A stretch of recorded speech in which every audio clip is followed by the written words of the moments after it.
You are listening to Alex Nanlohi Podcast, to know the Lord and to make Him known.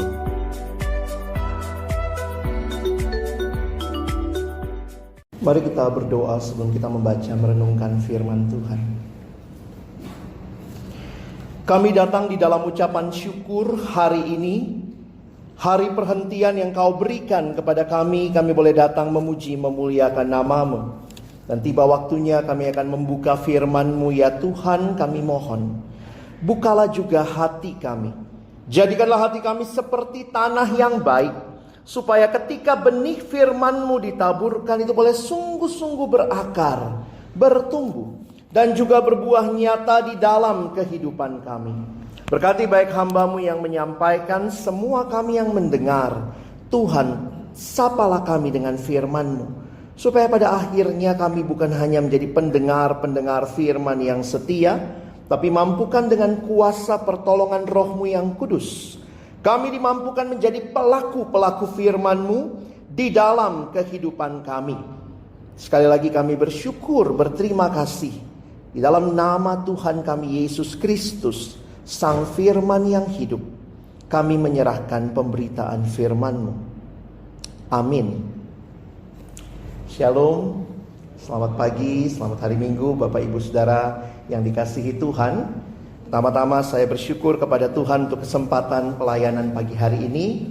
Terima kasih sahabat lama saya, Pendeta Jeffrey Xiao, yang juga boleh melayani saudara di tempat ini. Kita bersyukur kepada Tuhan di tengah-tengah pergumulan kita, Tuhan hadir. Mungkin itu terdengarnya klise sekali saudara ya. Siapa sih yang gak tahu?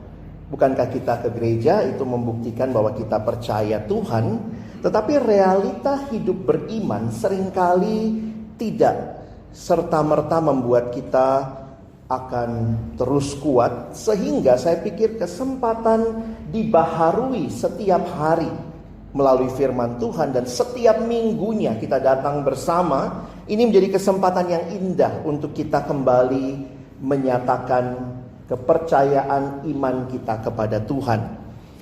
Minggu yang baru berlalu ini, kira-kira 2 minggu, saya banyak mendapatkan berita tentang berbagai pergumulan hidup. Bukan COVID kali ini, tapi pergumulan-pergumulan rumah tangga. Ada juga yang mengontak karena pergumulan sakit penyakit. Seorang teman yang sudah merasa menyerah, sakit sekali, dia punya sakit di bagian kepala, dan dia bilang, "Kak, saya mau pulang saja sama Tuhan Yesus." Tapi ya, kenyataannya Tuhan masih memberi dia kehidupan, sehingga menguatkan orang dalam pergumulan seperti itu gak mudah saudara ya. Karena dia yang merasakan sakit. Dia bilang, "Saya sudah coba sabar, saya sudah coba tahan, hanya bisa tidur 1 hari 2 jam, itu pun tidak tidur dengan lelap." Belum lagi seorang teman yang orang tuanya harus masuk rumah sakit, dirawat di tengah-tengah situasi yang tidak mudah, sudah 10 tahun stroke. Dan ini semua realita kehidupan yang ada di sekitar kita. Ditambah lagi juga pergumulan-pergumulan lain yang mungkin Bapak Ibu bisa list dalam hidup kita. Inilah realita kita yang hidup di dalam dunia yang sudah jatuh di dalam dosa. Lalu bagaimana secara khusus dalam tema pagi ini, kedaulatan Allah di masa krisis. Krisis bukan hanya bicara tentang COVID yang tentunya juga masih menjadi krisis sampai hari ini, karena itu kita terus menjaga prokes. Saya cukup jauh dari saudara ya, jadi saya mohon izin melepaskan masker. Tetapi realita ini kita hadapi dalam berbagai pergumulan kehidupan. Saya ingin mengajak kita merenungkan firman Tuhan hari ini dari Mazmur.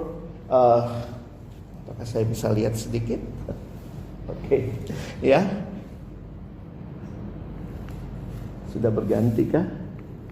Sebentar. Kalau tidak bisa ditolong saja dari sana. Mazmur 11 ayat 1 sampai dengan ayat yang ke-7 ya. Saya sudah menuliskan ayatnya di screen sehingga Bapak Ibu Saudara nanti bisa mengikutinya. Kita mulai, saya baca ayat 1. Yang terlalu jauh mungkin bisa lihat di HP-nya saja ya. Saya baca ayat 1, Bapak Ibu Saudara membaca ayat 2, kita bergantian sampai dengan ayat yang ke-7. Untuk pemimpin biduan dari Daud, pada Tuhan aku berlindung. Bagaimana kamu berani berkata kepadaku, terbanglah ke gunung seperti burung.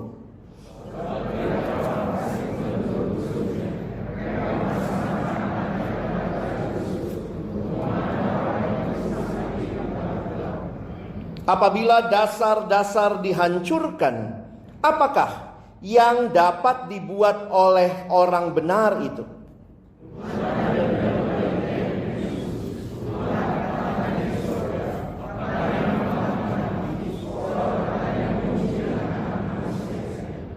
Tuhan menguji orang benar dan orang fasik, dan Ia membenci orang yang mencintai kekerasan.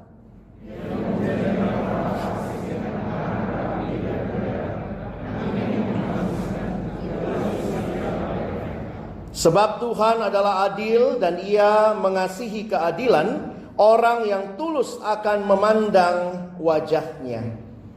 Sedemikian jauh pembacaan firman Tuhan. Berbahagialah kita yang bukan hanya membacanya, tapi merenungkannya, melakukannya, dan bahkan membagikannya. Saudara, ada satu survei yang saya baca beberapa waktu yang lalu tentang tempat paling aman, negara paling aman di dunia. Saudara bisa nebak-nebak kira-kira negara apa? Dan Indonesia masuk nggak? Langsung begini saudara ya. Oh, kita masih aman saudara ya. Masih banyak yang di bawah kita rankingnya. Nah, ini adalah, kalau Bapak Ibu lihat slide-nya, ini dibuat oleh atau disusun oleh Institute for Economic and Peace ya. Nah, next-nya ada yang namanya GPI, Global Peace Index. Ini diukur berdasarkan 3 parameter utama, yakni keselamatan dan keamanan masyarakat. Lalu yang kedua, keberadaan konflik yang berkelanjutan. Dan yang ketiga, militerisasinya. Jadi dianggap aman, diukur dari 3 hal itu, saudara ya. Ya, 10 besar sih belum ada negara kita ya. Saudara, negara kita nomor berapa? Nah, Bapak Ibu bisa lihat ya, kalau lihat yang petanya itu Global Peace Index. Kita lihatlah nextnya lagi. Indonesia berada pada ranking 42. Lumayan kan? Dengan skor segitu ya. Posisi tersebut naik 2 peringkat dari tahun lalu. Nah, tahun lalunya ini kan 2021 ya. Jadi tahun sebelumnya 2020. Posisi keamanan dan kedamaian Indonesia di Asia Tenggara jauh memang di bawah Singapura yang berada di ranking 11. Sedangkan Malaysia di ranking 23. Nah, jadi negara-negara paling beresiko, Bapak Ibu mohon tidak usah pindah ke sana dulu ya, kecuali Tuhan memanggil untuk pelayanan, buka gereja baru di sana ya. Afghanistan, Yaman, Sudan Selatan, dan Irak. Saudara, di mana tempat paling aman di dunia ini? Ini survei yang diberikan dalam kaitan dengan semua hal yang manusia bisa lakukan untuk mempertahankan keamanan. Ketika Daud mengalami pergumulan, itulah yang kita baca di Mazmur hari ini. Maka lahirlah Mazmur yang menyatakan sebuah kepercayaan, keyakinan kepada Allah. Dan ini menjadi hal yang menarik Bapak Ibu Saudara, karena ketika melihat kepada sekitarnya ya. Jadi kalau kita perhatikan Mazmur tadi, saya ingin menolong kita memahaminya, bahwa kita juga mengalami pergumulan. Mari kita teladani sikap Daud dan apa yang dia serukan kepada Allah. Daud ketika dia memandang sekitarnya, Bapak Ibu Saudara perhatikan ayat pertama. Ada orang-orang yang berkata kepada dia, terbanglah ke gunung seperti burung. Kenapa? Ternyata ada situasi yang kita tidak tahu apa yang sebenarnya terjadi. Persisnya ini situasi latar belakangnya seperti apa. Tetapi paling tidak Daud sedang berada dalam pergumulan tentang kehidupannya yang terancam. Apakah waktu dia lari dari anaknya? Atau ada ancaman lain, kita tidak tahu persis kan. Kalau sejarah Mazmur agak sulit kita tentukan latar belakangnya. Tetapi nampaknya Daud sedang mengalami situasi yang sulit yang mengancam nyawanya. Dan nasihat dari orang-orang, pergi aja dari sini, terbanglah ke gunung seperti burung, supaya kamu selamat, Daud. Ayat 2, sebab lihatlah orang fasik melentur busurnya, mereka memasang anak panahnya pada tali busur untuk memanah orang yang tulus hati di tempat gelap. Apabila dasar-dasar dihancurkan, apakah yang dapat dibuat oleh orang benar itu? Orang yang hidup benar ketika terancam, maka menurut orang-orang di sekitarnya, lari aja, gak bisa kamu bertahan. Seorang penafsir mengatakan kemungkinan Daud sudah jadi raja. Kalau raja terancam, lalu rajanya lari, gimana lagi rakyatnya ya? Dan nampaknya Daud memilih pilihan bukan untuk lari seperti nasihat orang-orang di sekitarnya. Karena memang waktu memandang situasi di sekitarnya sudah begitu sulit. Next, dalam Mazmur 11. Keyakinan Daud kepada Allah sebagai tempat perlindungan membuatnya menolak saran untuk melarikan diri, dan sebaliknya memilih untuk menghadapi musuh-musuhnya, tentunya bersama Allah. Saudara, bukan berarti kita tidak boleh lari kalau ada situasi sulit ya. Kadang-kadang juga itu yang terjadi. Tetapi kemana sih tempat yang aman? Next, saya tuliskan, memang ada kalanya hidup ini dapat terasa mirip medan pertempuran. Dan serangan lawan yang bertubi-tubi bisa mendesak kita untuk berlari, cari perlindungan. Mungkin kita diserang dengan berbagai masalah. Seperti yang saya gambarkan tadi. Gangguan kesehatan, problem keuangan, keretakan hubungan, bahkan pergumulan iman. Beberapa orang tua sharing juga. Anak saya sekarang karena banyak nonton YouTube sudah gak mau ke gereja. Bilangnya saya udah gak percaya Tuhan. Saya sudah agnostik, saya sudah ateis. Waktu ditanya apa itu agnostik, gak tahu juga artinya sih. Itu realita-realita yang dialami. Seringkali pergumulan-pergumulan ini yang kita alami. Maka pertanyaannya, apa yang harus kita lakukan? Kita akan belajar dari Daud hari ini, dan bagi saya sederhana ya. Jawabannya, Daud memandang kepada Tuhan. Saudara, pergumulan hidup memang bisa membuat kita kehilangan fokus kita kepada kehadiran Allah yang nyata. Aduh Pak Pendeta, saya sudah sering dengar itu. Saya juga sudah sering dengar itu. Saya sudah sering khotbahkan itu. Tapi realita waktu menimpa kita, kadang-kadang kok rasanya kita kayak orang kurang beriman ya. Maka ini bukan sesuatu yang hanya diingatkan satu kali seumur hidup, tetapi terus menerus karena menjadi realita kenyataan hidup beriman kita. Maka saudara perhatikan, Daud memandang kepada Tuhan. Di ayat pertama dikatakan, untuk pemimpin biduan dari Daud, pada Tuhan aku berlindung. Sebenarnya kalau kita melihat beberapa tipe mazmur, ini mazmur-mazmur keyakinan, atau ada yang menyebutnya mazmur pengajaran. Dan mazmur seperti ini kesimpulannya ada di awal. Jadi sebenarnya kalau Bapak Ibu tidak usah baca bawahnya, kalau tidak perlu baca bawahnya, udah tahu apa sih isinya mazmur ini? Ini pengakuan Daud, pada Tuhan aku berlindung. Titik. Amin saudara ya, kita tutup doa. Tapi ini kesimpulan yang dia terima, yang dia lewati dalam proses pergumulan iman yang panjang dan tidak mudah. Sama seperti Mazmur 23, kesimpulannya ada di depan. Tuhan adalah gembalaku, takkan kekurangan aku. Titik. Bawahnya itu cuma ingin menegaskan apa yang ditulis di bagian awal. Dituliskan bahwa pada Tuhan aku berlindung. Di dalam bahasa Inggris kalau dikeluarkan bawahnya saya tulis ya, in the Lord I take refuge. Apa itu refuge? A condition of being safe or shelter from pursuit, danger or trouble. Jadi sebuah situasi aman yang ya di dalamnya bebas dari semua ketakutan, diancam, dikejar dan segala pergumulan bahaya. Saudara, maka saya ingatkan kepada kita ya, dan ini juga bagi diri saya waktu saya persiapan, don't lose focus of God ya. Jangan sampai kita kehilangan fokus kepada Tuhan.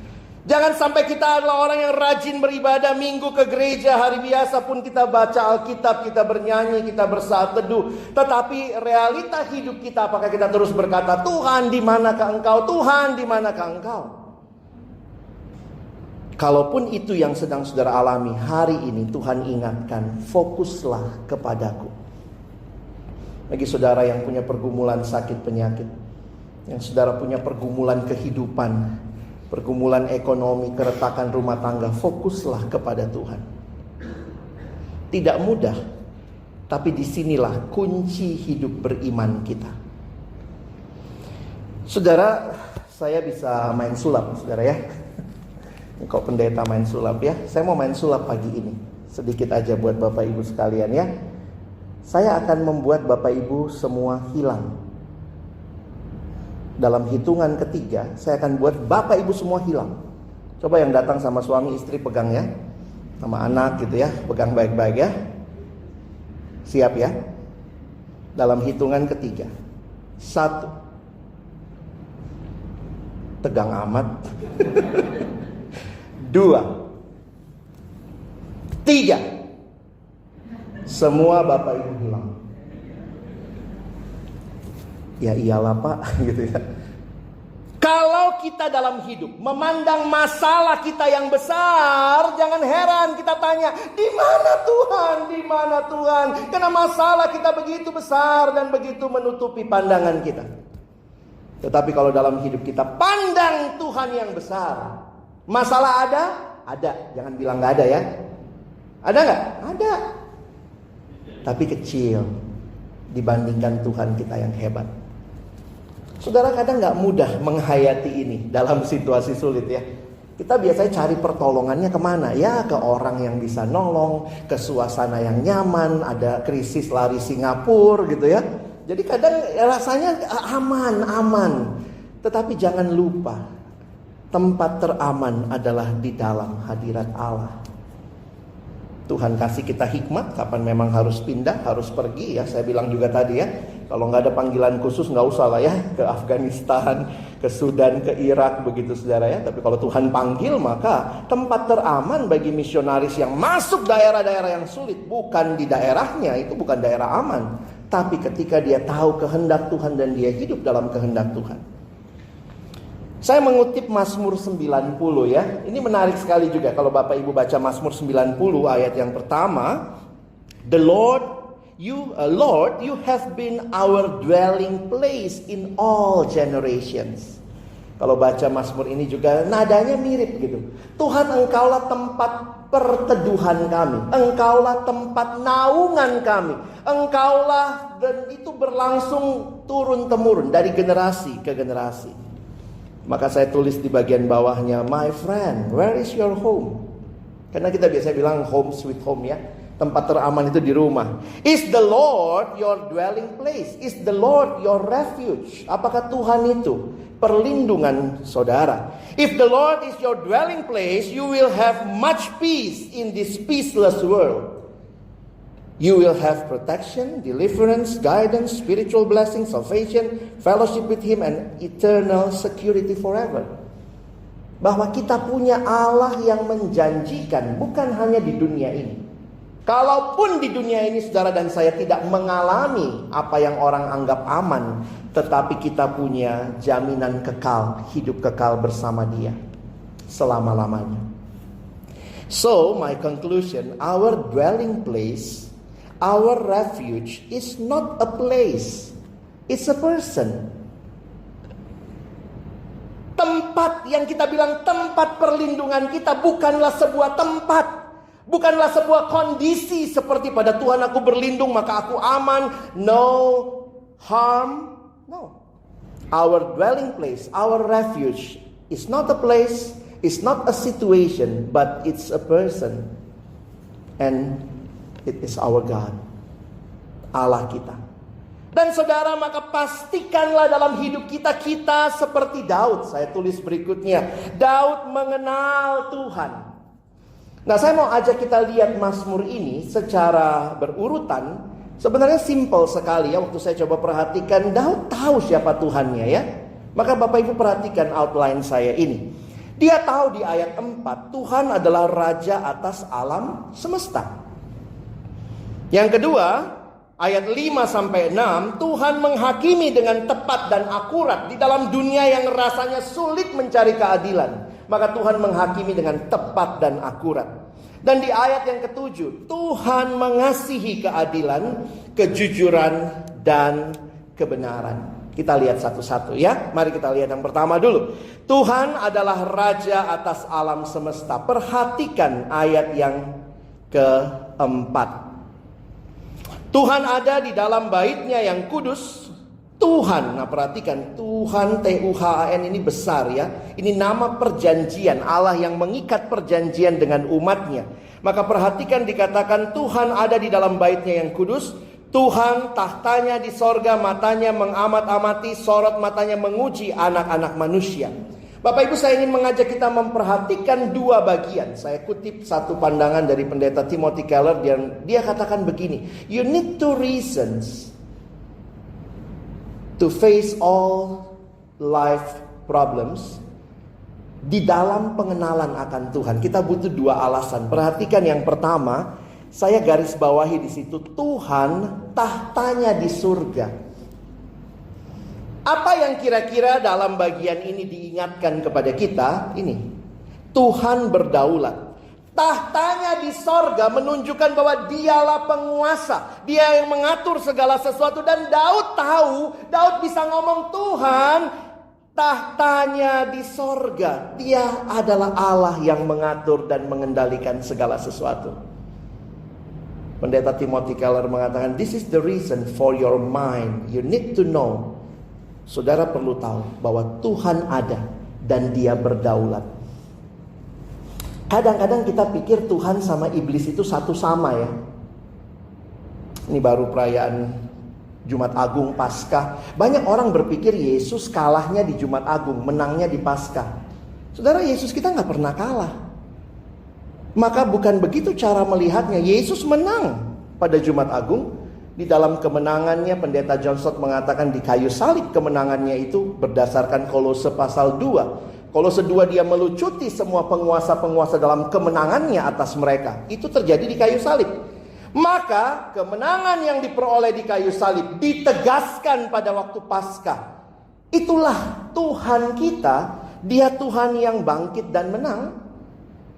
Maka di dalam perjanjian lama, Daud yang belum lihat Yesus begitu ya, tetapi dia punya keyakinan Tuhan tahtanya di sorga. Kalau betul dia raja pada waktu itu, hebat ya. Ada raja ngakuin ada raja lebih tinggi dari dia. Daud raja di Israel, tapi Tuhan tahtanya di sorga. Tuhan Allah yang sanggup mengatur segala sesuatu. Sejarah ini tidak lepas dari Tuhan. What is history? History is actually His story. Not your story, not my story. Is His story. Meyakini ini, kita ditolong lagi. Kita lihat ya yang berikutnya yang saya garis bawahi. Tuhan ada di dalam bait-Nya yang kudus. Dan kalau ini digabung jadi menarik. Bait Allah adanya di Yerusalem. Di dalam ruang Maha Kudus ada tabut di situ, dan itulah tempat umat Allah berjumpa dengan Allah. Imam besar masuk ke sana 1 tahun 1 kali. Tuhan ada di bait-Nya yang kudus. Seperti ya, kalau saya membayangkan ya, Daud lihat ke atas, dia di sorga, tapi dia juga di bumi. Wow. Dan dia dekat dengan umatnya. Dan ini sebuah keyakinan yang menolong hati. Ya, saya pinjam istilahnya pendeta Timothy Keller ya. Dia bilang alasan pertama tadi, that's the reason to your mind. But the second reason, God is in His holy temple. It's the reason for your heart to know that God is very near to us. Tahu bahwa Tuhan itu dekat banget sama kita. Dan kalau ini yang kita yakini, ya udah, ayat yang tadi ya. Pada Tuhan aku berlindung. Dia Tuhan yang mengatasi langit Dia atur semua alam semesta. Tapi dia juga Tuhan yang dekat dengan hidup kita, umatnya. Dan di dalam perjanjian baru, lebih dekat lagi ketika Yesus berkata, dialah Immanuel, Allah menyertai kita. Sehingga kalau saudara punya pergumulan saat ini, Tuhan sulit banget ya. Saya beberapa hari lalu pesen taksi, taksinya gak datang-datang. Dia datang salah alamat gitu ya. Aduh, saya udah kebingungan gitu ya. Tapi kemudian saya selalu ingat ibu rohani saya, dulu pendeta Dorothy Marks, dia kadang berdoa begini saudara ya. Jadi dia tahu ya, dia bilang waktu saya alami macet, dia dulu dari Bandung mau ke Jakarta. Dia bilang kalau saya alami macet, saya kadang-kadang sudah pusing, aduh Tuhan bagaimana bisa sampai. Lalu dia berdoa saudara ya. Ya Tuhan yang pernah membelah Laut Merah. Kadang-kadang kita waktu macet ngapain? Maki-maki kan? Marah-marah gitu ya. Kadang-kadang dalam situasi tertentu saya pikir keyakinan bahwa dia Allah yang menguasai alam semesta, kalau dia pernah belah laut, dia juga bisa kok belah macet kalau memang itu kehendaknya. Wah, kata ibu itu waktu dia selesai berdoa begitu, ada pejabat lewat pakai iring-iringan, ikut dia di belakangnya. Dia meyakini itu penyertaan Tuhan. Kalau kita ngelihatnya apa? Kesempatan. Nggak ada Tuhan-Tuhannya. Dia berkuasa tapi dia dekat dengan hidup kita. Maka Bapak Ibu Saudara yang mungkin sedang butuh dokter, sedang harus datang ke dokter untuk pengobatan, meyakini hidup mati ada di tangan Tuhan, tapi Tuhan juga dekat dengan kita karena dia Immanuel. Yang kedua, dia Tuhan yang menghakimi dengan tepat dan akurat. Saya pikir saya tidak banyak menjelaskan ini karena ayatnya jelas. Bapak Ibu lihat ayat 5 dan 6 ya. Di slide saya tulis, Tuhan menguji orang benar dan orang fasik. Ia membenci orang yang mencintai kekerasan. Jadi lihat ya. Ia benci yang cinta kekerasan. Menghujani orang-orang fasik dengan arang berapi dan belerang.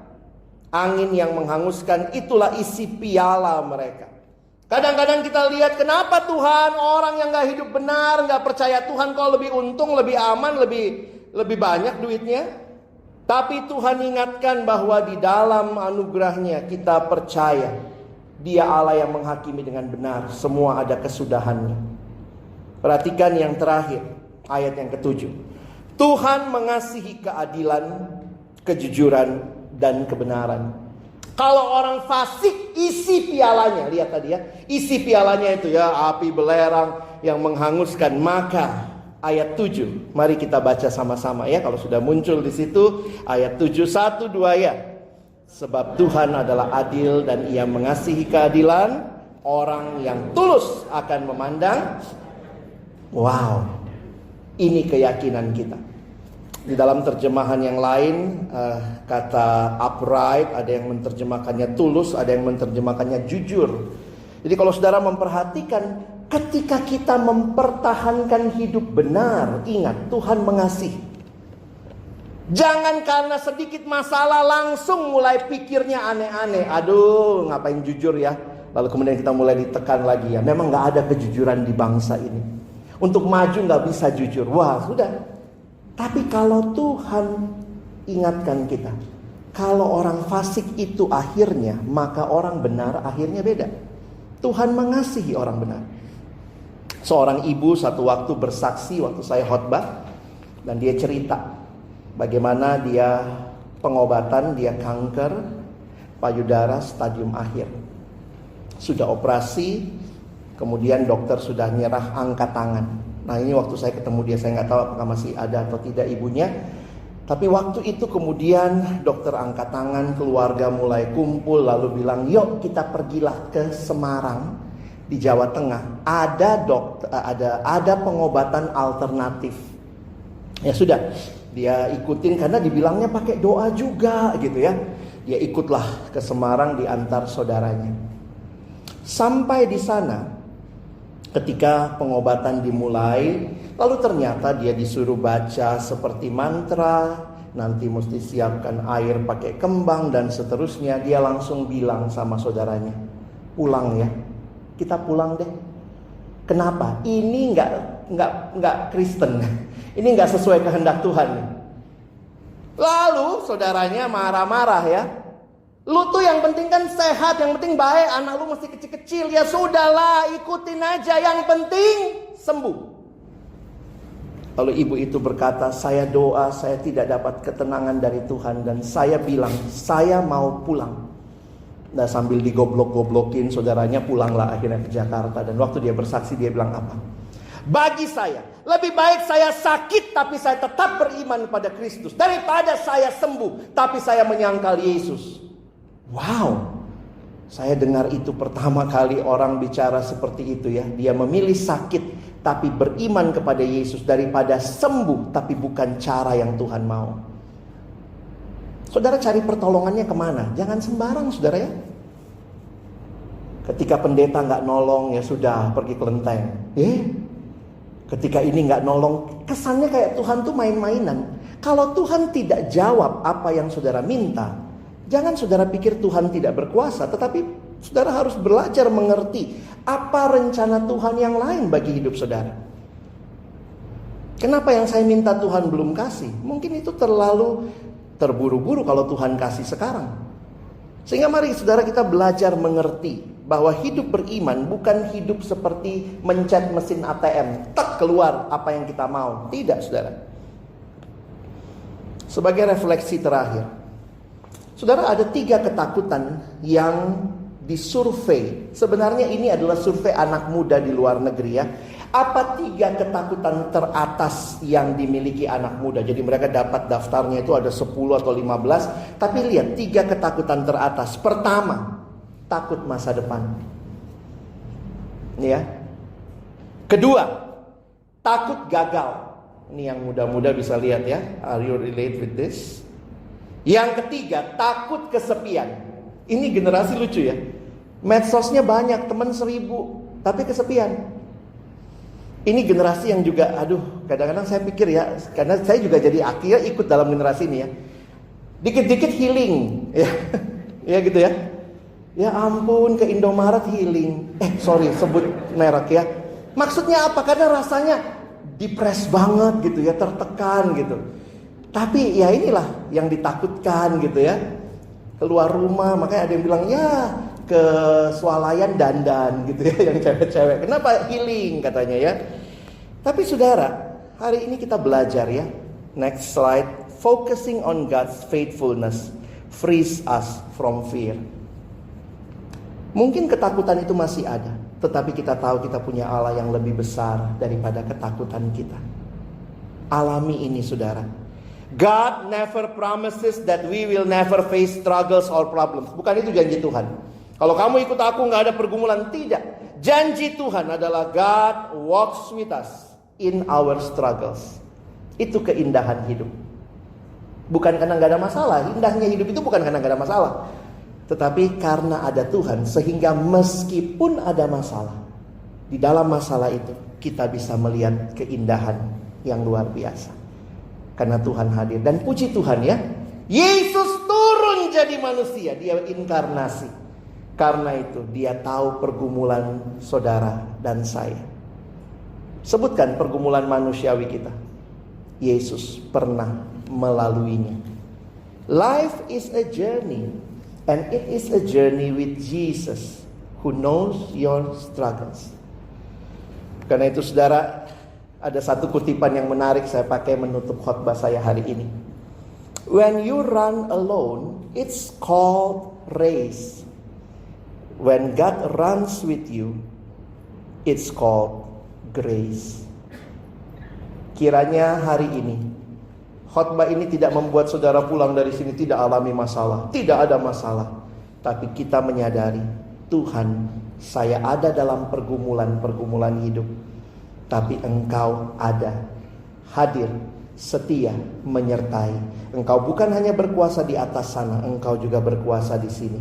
Orang fasik akan menemui akhirnya, tetapi kita orang benar teruslah berpegang kepada Dia. Kiranya Tuhan menolong kita, bukan cuma jadi pendengar, tapi jadi pelaku-pelaku firman. Amin. Mari berdoa. Tuhan, terima kasih untuk firman-Mu. Terima kasih untuk setiap hati yang boleh terbuka di hadapan-Mu. Tolonglah kami Tuhan, kami yang masih bergumul dengan pergumulan-pergumulan kehidupan. Kami tidak lari kepada pertolongan-pertolongan manusiawi semata, tetapi kami datang kepada Allah yang adalah perlindungan kami, yang adalah tempat perteduhan kami turun-temurun. Dan terima kasih, kami sungguh berdoa, biarlah firman yang kami dengar kembali menyegarkan hati kami. Kalau kami ada pergumulan, kami baca lagi Mazmur ini, kami yakini lagi apa yang Daud sudah yakini dan bagikan. Dan kami juga berdoa, pakai kami di tengah-tengah dunia yang penuh pergumulan, kami bisa jadi saksi bagi saudara-saudara kami, bagi keluarga kami yang punya pergumulan, bagi masyarakat, teman kantor kami, teman kuliah, teman sekolah kami. Sehingga kami bukan hanya menjadi orang-orang yang menikmati keindahan hidup dalam Tuhan sendirian, tetapi kami menjadi jemaat yang misional, yang menghadirkan Kristus melalui keseharian kami dimanapun Tuhan mengutus kami. Terima kasih, sekali lagi tolong kami, bukan cuma jadi pendengar, tapi jadi pelaku firman-Mu. Dalam nama Yesus kami berdoa. Amin.